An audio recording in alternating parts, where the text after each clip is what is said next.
going on, guys? My name is Tim Russwick, and today I wanted to talk about why you should break the rules and why you can and why that's an option and why all of the other things that behind it, why that exists, why everything that I said could be wrong, and why you can go your own path.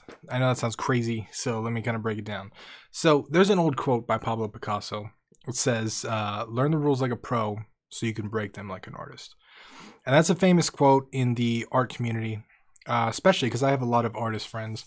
Spent several years actually building a art gallery with a friend and partner, and he had a bunch of artist friends because he was a painter, and I got to meet a lot of artists. And you know, it was a cool scene in Los Angeles. The art scene is amazing, and I got to meet a lot of people that how can I say this?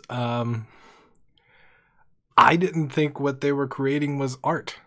There's a lot of crazy stuff that I was just like, what the hell is that? One of my friends was like a dude that would just draw tits and dicks on everything. And another one of my friends used newspapers to like make weird collages with news stories. I always love the paint splatter people, right? Those are fun.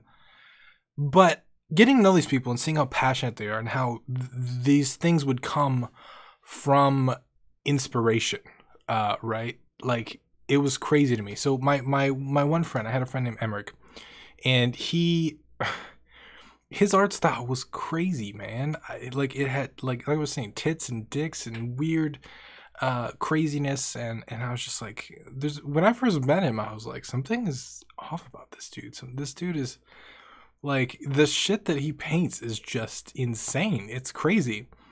And he was actually a neighbor because I lived in this like live work loft community. It was like a creative community full of people that like lived and worked in the same space.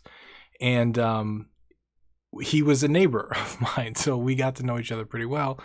And turns out that he was actually a professionally trained artist. He went to one of the best artist schools in the United States.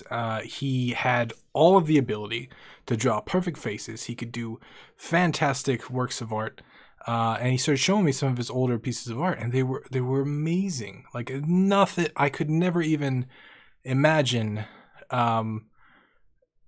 that from the paintings that I had seen of his, right? Because they were just, the new stuff was just insane. It was out there. It was crazy. And I remember him showing me the stuff that he could do and the fantastic style and like photorealism. Like, he could draw like crazy. It was insane. And I remember like thinking like, okay, all of this crazy stuff, the dicks and the tits and the weird creatures and the graffiti style that he would draw on, that wasn't a limitation of his. That was an artistic choice.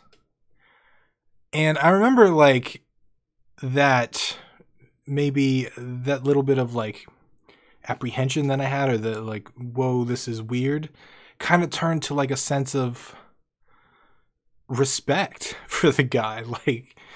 Like this was awesome now, because this wasn't just, he wasn't just putting up whatever the hell he thought of. Like, he was taking all the things that he learned, all the rules that he learned in school about art, all the things that they taught him how to do, and he just threw them out the window, and he just did his own thing.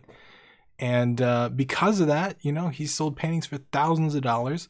He's done murals all over Los Angeles. The city even had him paint series of the electrical boxes that you found on different corners, because LA is artistic like that.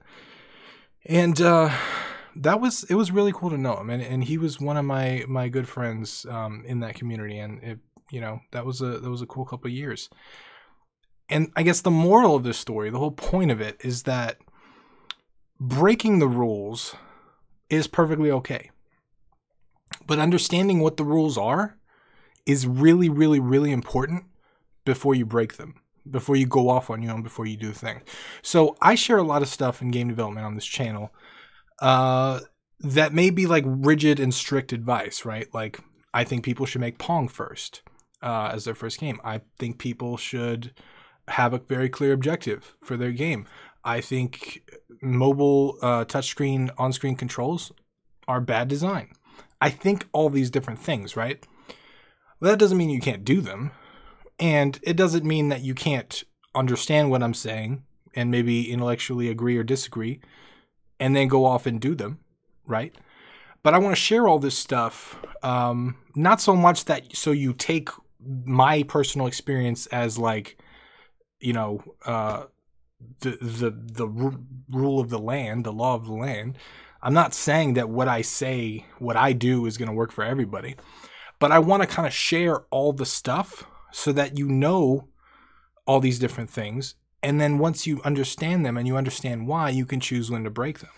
And there are a lot of games that maybe break the mold of a traditional game, right? Like they go above and beyond. They change things like we never thought a game should. There are a lot of, especially indie games, that just completely break the rules as far as game design goes. And I really believe that people as artists, because we are artists, right? And I believe that we're, you know, the ultimate form of art because it requires this graphic art. It requires the music art. It requires the sound art. It requires the design. It requires interaction and experience. It requires all this stuff to make a game. And you have to put all that in a package that's appealing and that's fun, that's going to draw somebody back.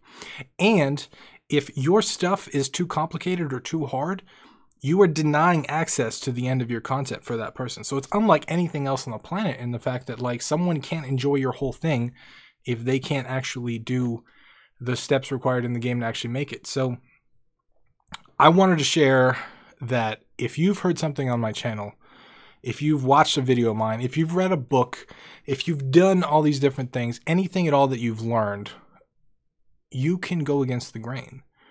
You can break those rules. That's perfectly okay. There's nothing wrong with breaking the rules, especially design rules and all that stuff. But here's the caveat. It is very, very, very, very important that you understand all the rules. You understand the opinions of people. You understand the pre-existing notions in the minds of your player. You have to understand all that stuff. And understanding why it's there, you can come up with your own solutions once you really, really understand it. So, for example, you know, if you're making a procedural game that maybe I think should have an objective. Maybe I play it on Feedback Friday and I say, I don't know what to do. It doesn't have an objective. In your mind, you may think, okay, well, I just want the person to survive. I want to create a, I don't know, like a Wild Wild West type of environment where you gotta survive. Something like Don't Starve, right? Where you just gotta like figure out how to stay alive. And you can break rules like that. You can completely like just, and I wouldn't even call the stuff that I share rules, because I don't think I'm some dude that could just come up with game design rules. But like I've learned a lot of stuff that is relevant to my situation. And maybe we're in similar situations, so maybe it's relevant to you. But even if it's not, or even if it is, I just want to say that you can break the rules. There's nothing saying that you have to follow all the different things. You have to do the things that I share, and that's perfectly fine. So if you're starting game development and Pong doesn't sound like a good idea, maybe don't start with Pong. But understanding why I think Pong is a good idea is, you know, probably a good idea. So maybe watch that video. Watch, you know, if you're making a game, watch this first. That's the title of the video. And just basic things like that. And I think any speaker or any educator, any entrepreneur, any kind of business development person, any person that's kind of been through the ropes in the different stuff and they have experience in any field, I think they'll tell you something similar. Like there's no right way to do this. There's no right way to make a game. There's no right way to build a business. There are things that you can learn along the way that'll save you some time, maybe some heartache, right? Maybe some money. There are definitely things that I've learned that 100% have made me build businesses quicker and faster and, you know, monetize and just things that just didn't work. Because I failed 5 different companies. 5 different startup companies. I failed. Completely failed. They lost money or made $0. And so that experience helps, right? Like doing stuff wrong helps. But I just want to say, no matter what anybody tells you, what everybody tells you is the right answer. What channels they tell you to market on, what channels they tell you to do this on, things that design rules they tell you about your game, all that stuff, all the rules can be broken. It's just really, really, really important that you understand why they're there. So that's all I got for you today. Is there a rule that you've broken in game design, or maybe in marketing, or maybe in any kind of field? Let me know down in the comments below. But once again, my name is Tim Roswick, and I'll see you again tomorrow.